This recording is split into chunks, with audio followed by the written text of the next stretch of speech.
My name is June Moon. Up until this point, I was just June, and that's all I really know.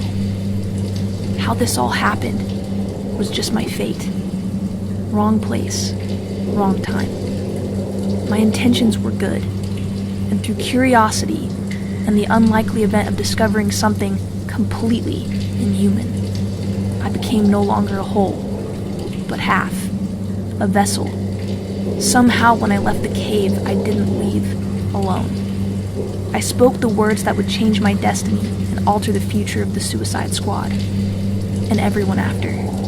I spoke the words, the Enchantress.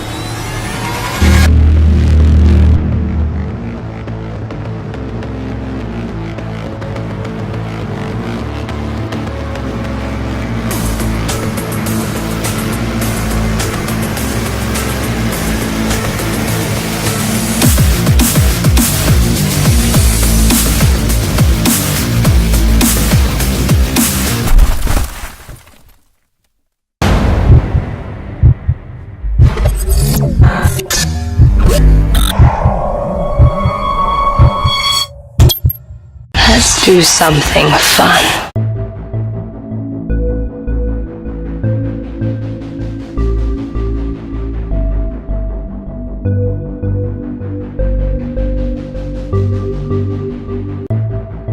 Well, hello my beauties, and welcome back to my channel. In this video, I'm going to teach you how to cosplay the Enchantress from Suicide Squad. She is played by Cara Delevingne, and she is a very powerful sorceress, if not the most powerful character in the new Suicide Squad film. I based this entire look off the Comic-Con trailer and duplicated her look, created her costume to the best of my ability, considering she is not shown very much at all in these trailers. So let's do something fun, and please continue watching if you want to know how to transform into the powerful Enchantress from the Suicide Squad. So first I'm going to take my eyes from these baby browns to the Enchantress's beautiful green eyes using some colored contacts. This is one of the easiest ways to transform your look when cosplaying. These contacts are super comfortable and look very similar to the Enchantress's eyes. Now to start everything off right, we're going to prime the skin, and today I'm using a very moisturizing primer that will add a lot of luminosity to my skin as well as hydrate it for this look. To apply this primer, I'm just using a flat foundation brush. I'm going to be using a stick foundation that is about medium in coverage, and I'm just going to apply this all around my face to give a nice base for some of the sponge work we will be doing later. The Enchantress and me have very similar complexions, so I will just be using my everyday foundation for this. I'm just going to blend this out, making sure everything looks seamless. To lock this foundation in, I'm going to be using a setting powder that matches my skin tone and dusting this all around my face. You can also use a translucent powder for setting, or if you have drier skin, you can just skip this step altogether. So the Enchantress has really great brows. As some of you may know, the actress that plays the Enchantress is Cara Delevingne. She's also a model, and she's very much known for her eyebrows. So today we're going to take my wimpy, lightly colored brows to the dark side by applying a brow powder that's about 3 to 4 shades darker than my natural color. Start at the tail end of your brow, creating the arch, and then move toward the front of your brow, flicking up to create the definition that the Enchantress has. My brows are really light naturally, so this dark brown powder really enhances them and helps create that shape that we want. I also like to go in and set them with a clear brow gel just to finish everything off. To start off the eye look, we're going to be taking a creamy black eyeliner and smudge it pretty much all over our eyelid and waterline, as well as the lower lash line. Being messy is totally okay because right after we're going to take a black eyeshadow and pack this onto the lid, as well as that lower lash line and waterline.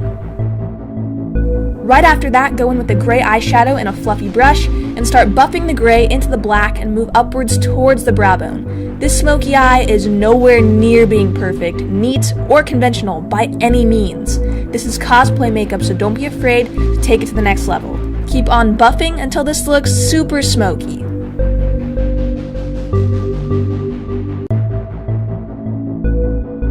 For this next step, I'm going to start winging out this look with the gray eyeshadow and the fluffy brush, as well as drawing some tear streaks down my eyes. The Enchantress has this illusion that looks as if these black tears are coming down her face, or the fact that the evil is just oozing out of her eyes. Create the lines and add in darkness where it's needed. I started at the outer portion of my face and worked my way in.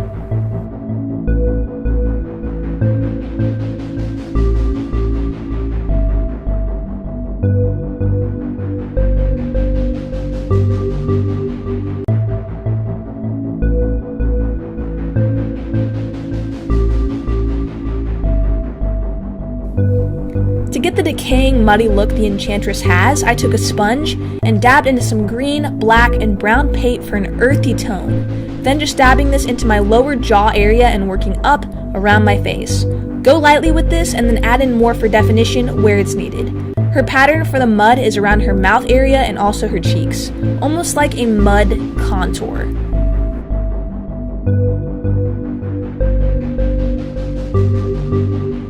Now for the fun part, we're going to start adding in the writing that the Enchantress has on her forehead, as well as her cheeks. She has 3 lines of writing on her forehead and 2 lines of writing on her cheeks. There is no rhyme or reason to this. I just went in and wrote out symbols that look legit but really essentially mean absolutely nothing whatsoever. So be creative and just try and draw in letters with some character added to them. Adding in lines and dots helped the writing look a lot more detailed. The smaller the writing, the better, so be sure to use a very thin brush.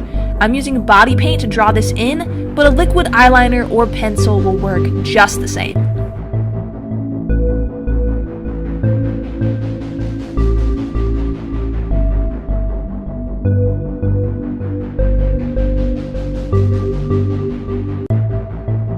Taking a translucent powder, I'm just going to lightly tap this into the writing, being careful not to smudge it, as this will be the first step in making the writing look a lot more like a tattoo beneath the skin, rather than just writing sitting on top of the skin. Taking a pretty dense kabuki brush, I'm going to dip into some foundation powder and dab this onto the writing for more coverage. After I've done this step, I'm going to go back in with the eyeshadow and the sponge and just darken everything up to add any lost color back in. Next, I started drawing in the symbols that the Enchantress has on her body, and to do this, I just looked at her Empire cover and tried to duplicate the symbols as much as I possibly could. To draw them in, I used a black body paint and a flat concealer brush. I started mapping out the circles on her shoulders, and then went in and created the dot in the middle. After this, I went in with the sponge and some more black body paint and dabbed this all around to make this look streaky, like I've had these symbols on for a while. I then put on my necklace that I made myself from some beaded curtains. They were originally black, but I spray painted them dark green and gold. I just kept wrapping them until they were tight enough to be a thick, chunky choker. I used a shower ring for the circular pendant that she has, and I also spray painted that too. After that, I went ahead and put on my wig, and this is a 40-inch $10 wig from Amazon that I hot glued dreadlocks to. The Enchantress has really long stringy hair with some dreads. I also added her headpiece in, and I made this out of styrofoam. I spray painted this dark green and gold as well, and I hot glued some hair clips to the back, securing this onto my wig. I also made sure to bring out some hair in the front of my head using some gel, and I made some thin strips that fall right in the front of my face that look just like the Enchantress's. This gives a very grungy look.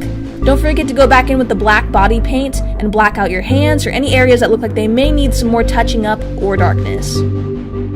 And this is my Enchantress look from the movie Suicide Squad. I hope you enjoyed this cosplay makeup tutorial on this awesome character. Be sure to like and also subscribe if you want to see more cosplay tutorials from me. Thank you so much for watching, and I'll see you in my next tutorial.